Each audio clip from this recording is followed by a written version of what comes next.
Hey, internet slash my mom and my girlfriend and whoever else actually watches this. Um, so, um, yeah, it's been like 2 months since I posted anything because I'm a special flower.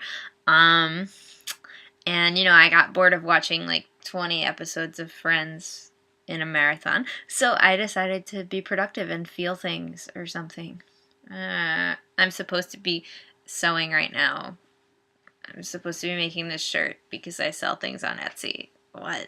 But instead, I'm doing this because let's not talk about it. Okay, so it's like I said, it's been about I don't know 2 months or something since I posted anything, and actually, kind of a lot has happened.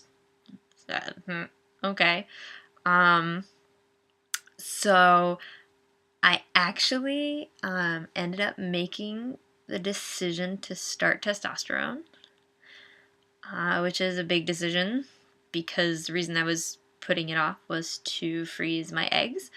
Um, but the more I thought about it and the more I talked about it with people,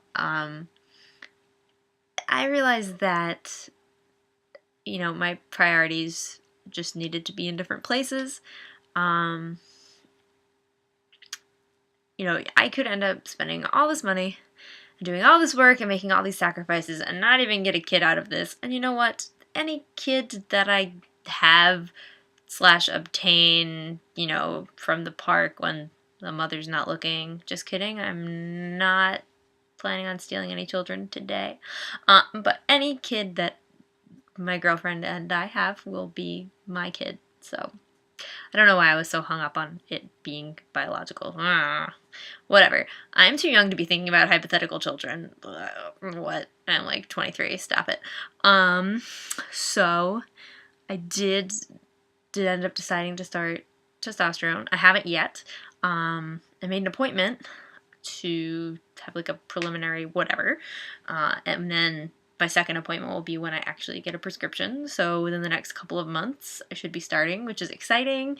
But I don't know. I also kind of feel like I gave up on something, which I don't like because I'm really obnoxiously determined. So not being able to do something I want, now that makes me sound like a rich white kid. I don't know. Not getting what I want.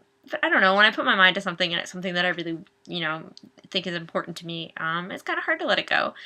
But, I also know that there's the potential that I could stop tea and potentially produce eggs again or something. I don't know. I only took one anatomy class. Whatever. That's what they tell me. So, yeah. I am excited about starting tea, though.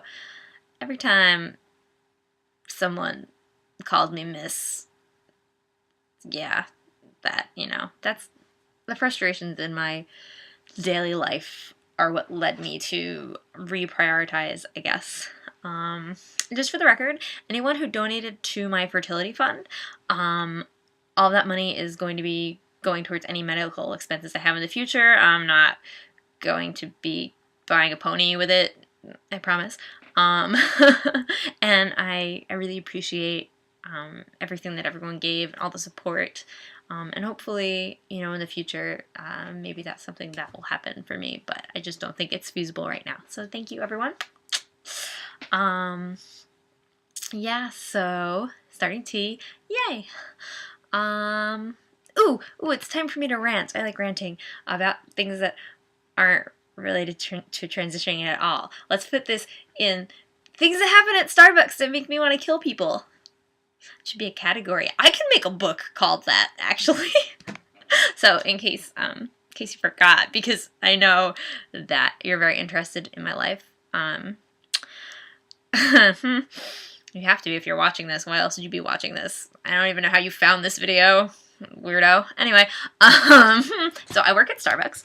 And I work at a Starbucks on Wall Street in the financial district in New York City. So if you want to stalk me. Anyway, yeah, so there's a special kind of person who comes to Starbucks on Wall Street.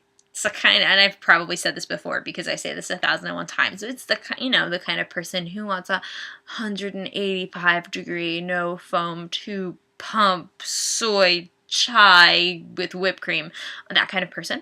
And if you're that kind of person, I'm sorry. But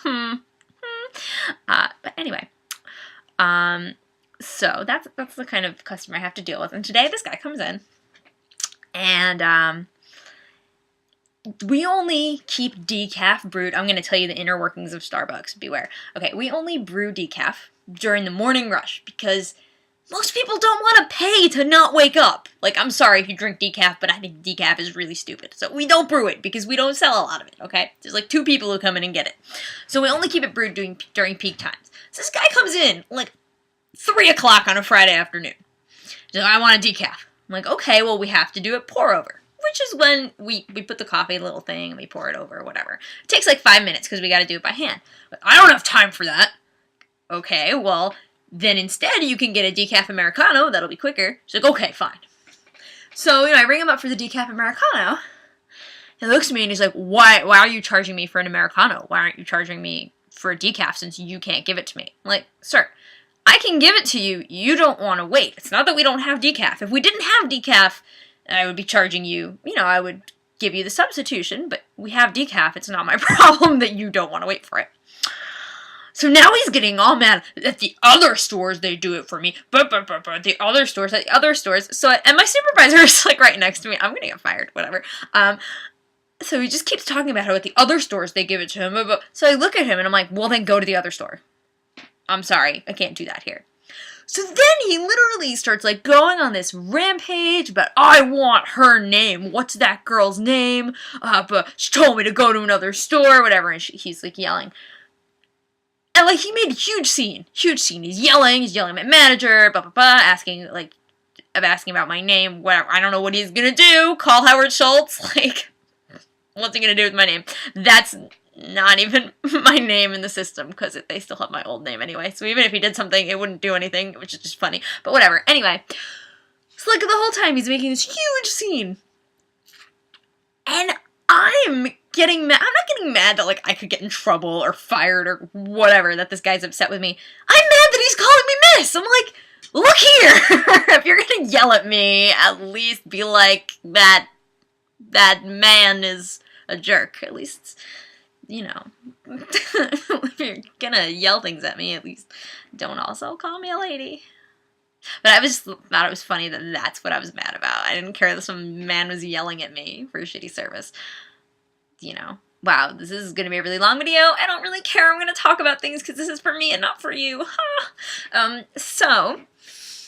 Here, we're going to make another category of things I'm going to yell about today. I want to watch Jeopardy now. Anyway, so I had a situation, and I just want to preface this by saying I do not mean this badly on my friend. She's an amazing person. But I have a situation where my lovely friend, Joanna, is getting married. And, obviously, when we met, we were roommates for several years, and when we met, I was presenting as female, so, her family and her fiance's family knows me as female, as well as other friends and things like that. People who I don't talk to but are their friends, whatever, it doesn't matter. So they're getting married, which is lovely. Yay! They're a really awkward, cute couple. They're great. We're gonna make weird little babies. It's gonna be awesome. Anyway, so they're getting married, like I said 4 times, ADD, whatever. And they, so we talked about the wedding, and I'm in the party, and I had expressed to her when I first started transitioning that I would like to be in a suit. I did not want to be in a dress. So we agreed that I would be on his side, which is fine, whatever, it doesn't matter. I would still be involved in all the bachelorette stuff with her because I'm her friend, but I would stand on her side, so there's not just a random suit with a bunch of dresses, which is cool. I'm an art major, I get aesthetics. So, so that was all fine and dandy. And then I get a huge Facebook message from her. She wasn't trying to be a dick. I was in Canada, so we couldn't talk on the phone. About how she talked to the priest And I happened to know the priest. We went to school at a Catholic school, and he was our chaplain, and we were very close with him. We were involved in a lot of the church stuff. So he knew me. So if he saw me in a suit, he was going to be like, I know that human. And so she asked him if, which I didn't even think about. These are not the things that I thought about when I decided to transition. But she asked him if it was okay if I was on the man's side. And at the time, she didn't mention that it was me. She was just like, I have a friend. And he pretty much said that the church was against that. And that pretty much that I shouldn't do it, and that it would make everyone feel really uncomfortable. It was going to make his family, the bride's family and the groom's family feel uncomfortable, and it was really their decision, the bride and the groom, but, like, that's really not something that's allowed. Like, if it was in a, what's the word I'm looking for? Group of churchy places. I can't think of the word. I'm tired. Whatever. If it wasn't being held at the school, it wouldn't be allowed. But since he's doing it, he'll let it slide. Like he's doing me a favor. And diocese, that's the word I was looking for because it wasn't in a diocese. Whatever. And I'm thinking, so pretty much she told me, she asked me if I would be comfortable wearing a dress. And I'm thinking to myself, at this point, like, by the time the wedding happens, I'm going to have been on T for a while. So it's going to be hairy, moderately hairy. And, my voice is probably going to hopefully have lowered a bit by then. I'm just thinking to myself, yeah, me in a suit is what's going to make people uncomfortable. Not a little tiny man in a dress. That's not going to make anyone feel weird. Jesus wore a dress, just putting it out there. Okay, there were robes, but, breezy. Anyway, so whatever, we had it worked out that I'm allowed to wear a suit. But we have to make it, instead of having a men's side and a woman's side, we have to make it suit, dress, suit, dress, suit, dress. Because Jesus won't care that way. I'm also sorry if you're Catholic. If you're Catholic and if you're that person who gets a 180-degree 2-pump chai latte. Because, yeah, sorry.